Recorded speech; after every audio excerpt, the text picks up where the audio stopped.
บายดีทุกคนวันนี้เราสิมาแบ่งไฟอยู่สนามบินเดินยนต์กันพูดมันจะแบ่งไฟบนสูงพูดบนสูงไฟทราบไปแมทอันที่รถกูนี่แหละเบิ่งบรรยากาศกันเดี๋ยวเขาจะขึ้นปลดดอกไฟอยู่ถึงทุกคนนะดอกบงสูงเขาจะปลดดอกเด็กขาชิมออกเปลี่ยนดอกไว้แล้วแต่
ปลดดอกทุกคน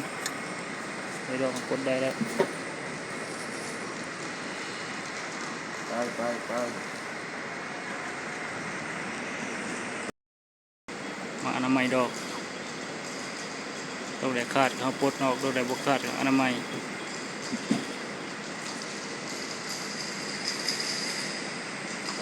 ไปจะลงย้ายรถก็ทุกคนลงย้ายรถเงินกำลังแลน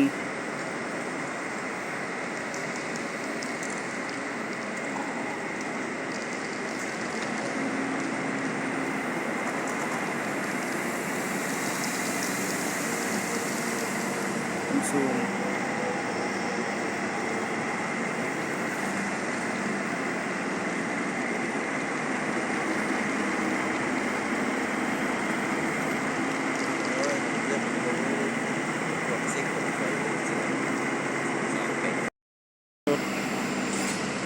พูดดอกไฟขึ้นสูง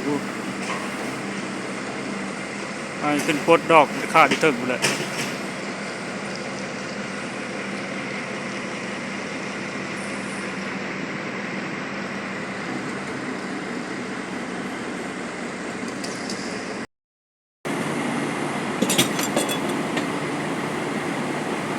ยนต์กำลังขึ้นทุกคนเดี๋ยวยนต์กำลังแลน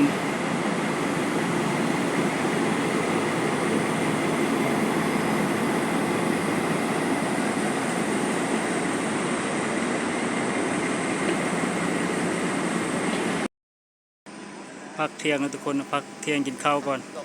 เดี๋ยวตอนแรกจะมาต่อ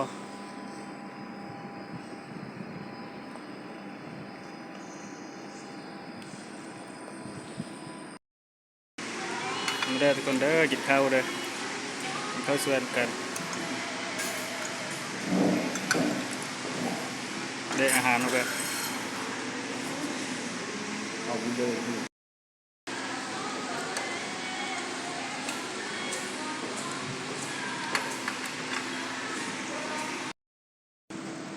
หลังจากเรากินข้าวมาจะพักผ่อนนิดนึงพักผ่อนแล้วจะขึ้นเฮ็ดเวียกต่อทุกคนอันนี้ขึ้นปลดดอกไฟหมดเลย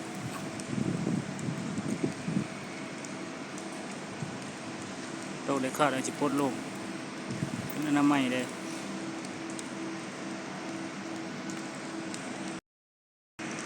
ม เด็ดอกไฟอยู่บักชุ่มอยู่30 เมตรจากพื้นนี่ไป30 เมตรเราจะขึ้นอนามัยจะเปลี่ยนไทยดอกได้ค่าเราจะปลดลงสูง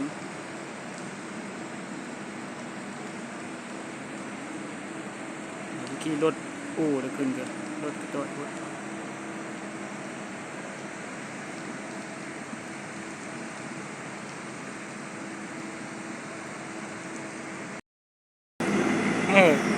จะนี่ได้มาใกล้แล้วยนต์นี่เนี่ยเลิกกันได้ขี่มัน เอาขึ้นนี่ได้ทุกคนเราจะขึ้นปลดออกไฟอีกถ่ายบรรยากาศให้เบิ่งทางลุ่มสูง30 เมตร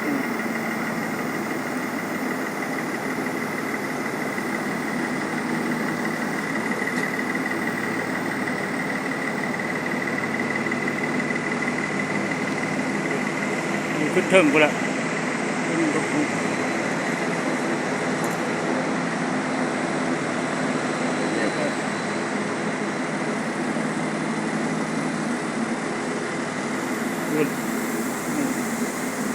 สูงบรรยากาศวิวธรรมชาติ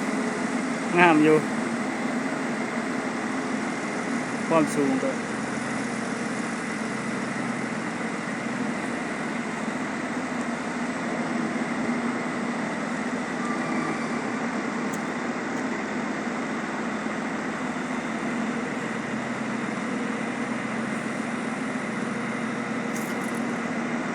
ดอกไฟนี่ก็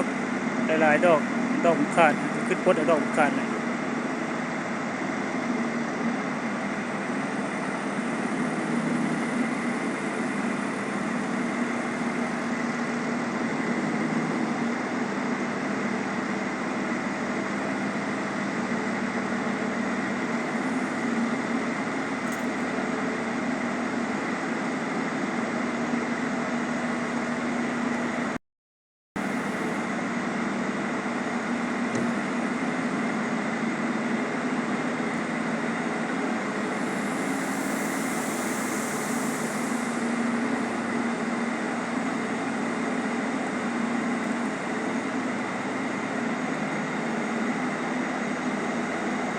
บนดอกไฟเลย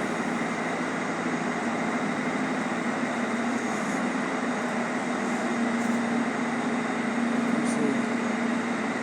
ห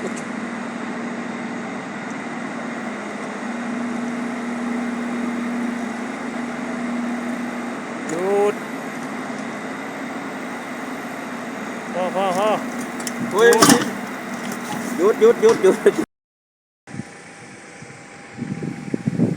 บรรยากาศก็ครึ้มฝนนั่นทุกคน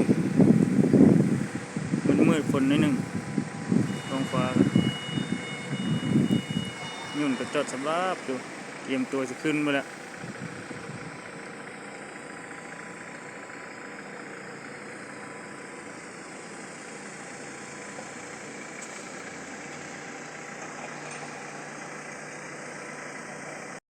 เด็กคันนี้เขาชี้ย้ายออกเอาชีเอารถเข็นมาตั้งแปลงรถไฟอยู่เทิงพุ่นนะเขาชี้ย้ายคันนี้ออกนะเบิ้ลกันคนเด้อ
นี่ทุกค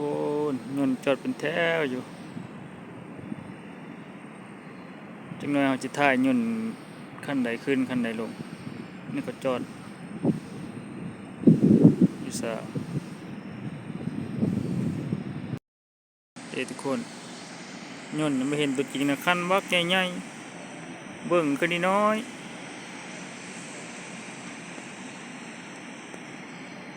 เป็นตีมง่ายยนต์นะพุ่นนะมาเห็นแล้วโอ้ยเบิ่งนี่บ่ได้เห็นอยู่เทิงฟ้านี่เนาะมาเห็นตัวจริงโอ้บ่ใหญ่คันนี้คันน้อยคันนี้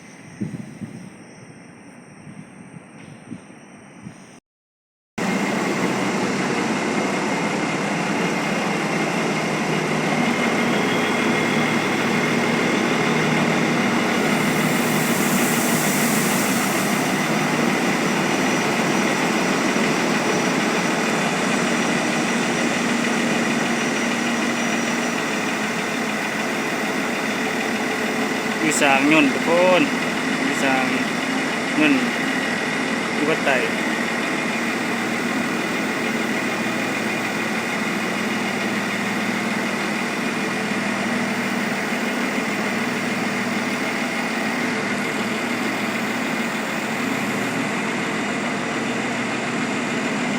เด่นยนต์คันนั้นกำลังไป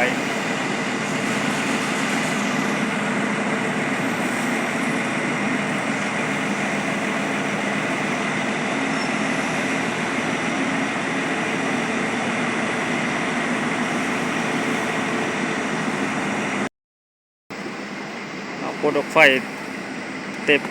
นี่เนี่ยเต็มอ่างแล้วลงทุกคน เพิ่นเราเอาลงก็ได้เอาลงขึ้นได้อยู่เอาลงเดี๋ยว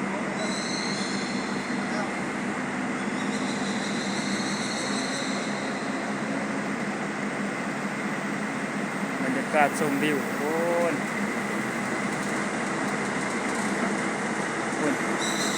เกิดมาก็เห็นหลังยนต์เนี่ยแต่เกิดมาเนี่ยก็ทั้งปิด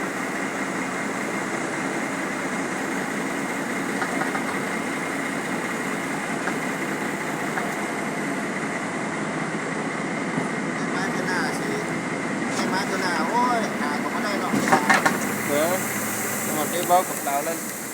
เราว่าเอาลงแล้วก็ได้ลงขนาดนี้ เดหลังจากดอกเข้ามาปวดลงมาก็ใส่รถนี่ก็เต็มรถให้ไปไว้สร้างพูดแหละสร้างอยู่ทั้งคนเต็มรถ อะไรมาดิ